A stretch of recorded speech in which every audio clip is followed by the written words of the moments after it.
रूस ने अपने इतिहास का सबसे ताकतवर हथियार यूक्रेन के खिलाफ युद्ध में मैदान में उतार दिया है।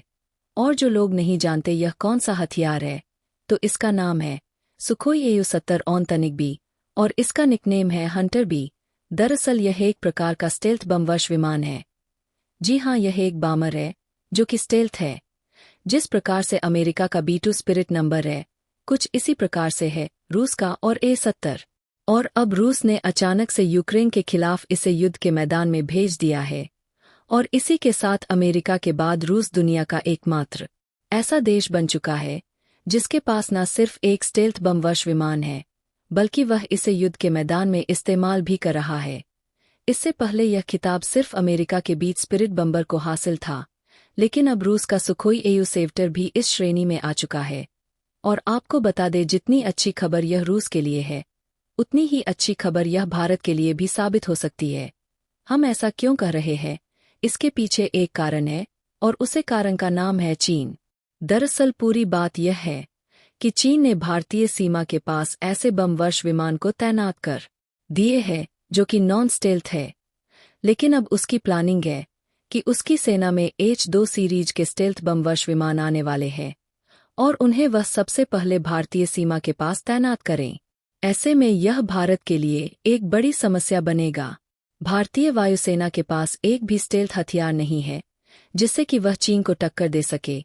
और आपको बता दें कि जितनी बड़ी समस्या आपके लिए एक स्टेल्थ लड़ाकू विमान होता है, उससे 10 गुनी बड़ी समस्या एक इस स्टेल्थ बमवर्षक विमान होता है। ऐसा इसलिए क्योंकि जो एक स्टेल्थ लड़ाकू विमान होगा वह आपके ऊपर अगर स्ट्राइक करेगा भी तो मुश्किल से 4-5 मिसाइल गिराकर वापस लौट जाएगा। लेकिन जो एक बम वर्षिक विमान होता है, उसका काम ही होता है कि आपके ऊपर इतने बम बरसाए जाए कि आपके देश में घास का एक तिनका भी ना बचे। ऊपर से अगर स्टेल्थ है तो आपके ऊपर हमला करने आएगा और आपको पता भी नहीं चलेगा कि किस दिशा से आ रहा है और कब हमला करके वापस लौट गया। और बम वर्ष विमान की कैपेसिटी बहुत ज़्यादा होती है।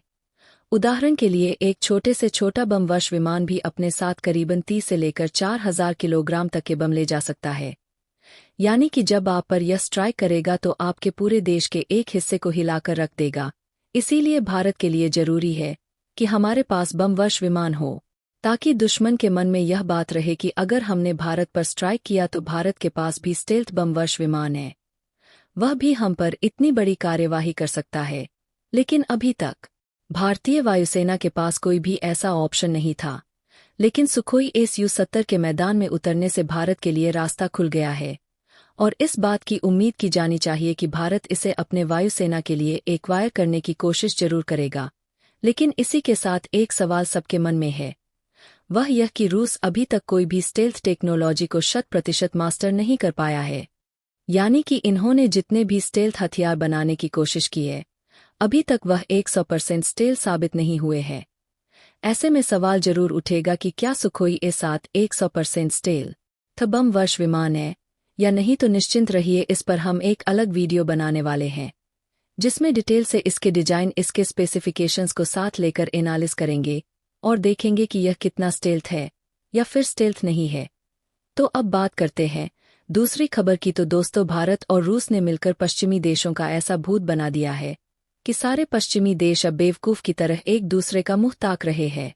क्योंकि पिछले 2.5 सालों में रूस के खिलाफ जो भी एक्शन लिए गए, जो भी प्रतिबंध लगाए गए, उसको नुकसान पहुंचाने के लिए, रूस को गिराने के लिए उसे सिर्फ एक सिग्नेचर से डिस्ट्रॉय किया जा चुका है। उनकी सारी रणनीतियां एक झटके में भारत और रूस ने मिलकर फेल कर दी है। दरअसल हाल ही में पीएम मोदी का रूस दौरा हुआ, उस दौरान बहुत बड़ी डील हुई और उन डील की डिटेल अब एक एक करके बाहर आ रही है। और आज इन्हीं में से एक ऐसी डील की खबर सामने आई है जिसे देखकर आप कहोगे कि यह डील नहीं, एक डिप्लोमेटिक मास्टर क्लास है। भारत और रूस मिलकर सुखोई लड़ाकू विमान को भारत में बनाएंगे, मैन्युफैक्चर करेंगे और फिर उसे दूसरे देशों को बेचेंगे, और जो भी इससे मुनाफा होगा दोनों देश आपस में मिलकर बांट लेंगे। अब आप कहोगे इसमें कौन सी बड़ी बात है, ऐसी डील तो भारत और रूस ने पहले भी किया है। तो बड़ी बात है। दरअसल इस डील के पीछे जो पूरी कहानी है वह आप जान लीजिए, आप खुद समझ जाओगे कि क्यों यह बड़ी बात है। दोस्तों, पिछले 2.5 सालों में जब से रूस यूक्रेन युद्ध शुरू हुआ है, रूस के जो हथियार एक्सपोर्ट है वह लगातार कोलैप्स कर रहे हैं। और रूस जो कभी दुनिया का दूसरा सबसे बड़ा हथियार बेचने वाला देश हुआ करता था, वह अब चीन से भी पीछे जा चुका है और बताया जा रहा है कि बहुत ही जल्द वह टॉप 5 से भी बाहर हो जाएगा। और उसका कारण है रूस पर लगे प्रतिबंध। दरअसल रूस पर इतने प्रतिबंध लगे हैं कि अब कोई भी देश रूस से हथियार खरीदने की डील नहीं कर रहा, जिससे कि उसके हथियार एक्सपोर्ट गिर रहे हैं और इसका इफेक्ट पड़ रहा है रूस की पूरी हथियार इंडस्ट्री पर। क्योंकि चाहे रूस हो, अमेरिका हो या दुनिया का कोई भी देश, सबकी सेना को मजबूत बनाने का एक ही तरीका होता है। यह देश हथियार बनाते हैं, फिर उन्हें बेचते हैं दूसरे देशों को, उससे जो कमाई होती है उससे और खतरनाक हथियार बनाते हैं। रूस का भी यही फार्मूला था, वह हथियार बेचकर मोटा मुनाफा काटता था और उससे फिर और खतरनाक हथियार बनाकर अपनी सेना को मजबूत बनाता था। लेकिन अब यह मुनाफा नहीं आ रहा है तो उसका नुकसान भी हो रहा है। दोस्तों, आप किसी देश को हथियार बेचते हैं तो उस देश के साथ आपके संबंध भी मजबूत होते हैं। ऐसे में रूस के सहयोगी देशों की संख्या भी घट रही है। इस चीज को लेकर पश्चिमी देश और खास करके अमेरिका अपनी खूब पीठ थपथपा रहे हैं, क्योंकि उन्हें लग रहा था कि रूस जो कि इतना बड़ा मार्केट में प्लेयर हथियार बेचने का, हम उसे मार्केट से बाहर कर रहे हैं, जिससे कि रूस का नुकसान तो हो ही रहा है, रूस कमजोर भी हो रहा है। अभी हाल ही में पीएम मोदी के रूस दौरे पर दोनों देशों के बीच में एसीसी खूब डील हुई है, जिसके तहत भारत के अंदर रूस अपने हथियार मैन्युफैक्चर करेगा और भारत के हाथों बिकवा जाएगा। इसके बदले में भारत को क्या मिलेगा? तो जो हथियार बिका करेंगे उसका जो मुनाफा होगा उसमें भारत की हिस्सेदारी होगी। साथ ही जो हथियार रूस बनाएगा उसकी फुल टेक्नोलॉजी भारत को मिलेगी और इसकी शुरुआत होगी रूस के S-3 लड़ाकू विमान से। आपको बता दें कि पहले से ही भारत की HAL कंपनी Su-3 को भारत में मैन्युफैक्चर करती है, भारतीय वायुसेना को उसे देती है। लेकिन रूस ने हमें अभी सिर्फ भारतीय वायुसेना के लिए सुखोई 30 को भारत में बनाने का लाइसेंस दिया था, लेकिन अब जो लाइसेंस रूस देगा वह ग्लोबल एक्सपोर्ट का होगा। इतना ही नहीं, अभी भारत में जो सुखोई 30 बनते हैं उसका हमें फुल लाइसेंस नहीं है, क्योंकि हमें फुल टेक्नोलॉजी रूस ने नहीं दी है। उसकी बहुत सारी स्पेयर पार्ट टेक्नोलॉजी रूस से हम इंपोर्ट करते हैं और फिर भारत में बन रही सुखोई में उसे लगाते हैं। लेकिन अब रूस वह 100% टेक्नोलॉजी भी भारत को देने को तैयार है, यानी कि भारत को टेक्नोलॉजी मिलेगी, भारत को मुनाफा मिलेगा और भारत की जो एक्सपोर्ट है हथियारों के वो नेक्स्ट लेवल पर पहुंच जाएंगे। लेकिन उससे भी बड़ी बात है, भारत इन हथियार एक्सपोर्ट से उन देशों को अपने पाले में ले आएगा जो अभी तक भारत से संपर्क में नहीं थे। यानी कि जब आप किसी देश को हथियार एक्सपोर्ट करते हैं, मान लीजिए हम इंडोनेशिया को सुखोई 30 बेच रहे हैं, इसके अलावा कुछ और बड़े हथियार हैं जो रूस भारत में बनाकर भारत से इंडोनेशिया को बिकवा रहा है, तो इससे भारत को फायदा यह तो होगा ही कि पैसा वगैरह हमें मिलेगा, हमारे एक्सपोर्ट बढ़ेंगे। उससे भी बड़ा फायदा यह होगा कि इंडोनेशिया आने वाले 30 से 40 सालों के लिए भारत पर निर्भर हो जाएगा। अगर उसे यह सुखोई चलाने हैं या बाकी के हथियार चलाने हैं 30-40 सालों के लिए, तो उसे भारत से स्पेयर पार्ट चाहिए होंगे, भारत से अलग प्रकार की सर्विसिंग मेंटेनेंस की सर्विस चाहिए होगी।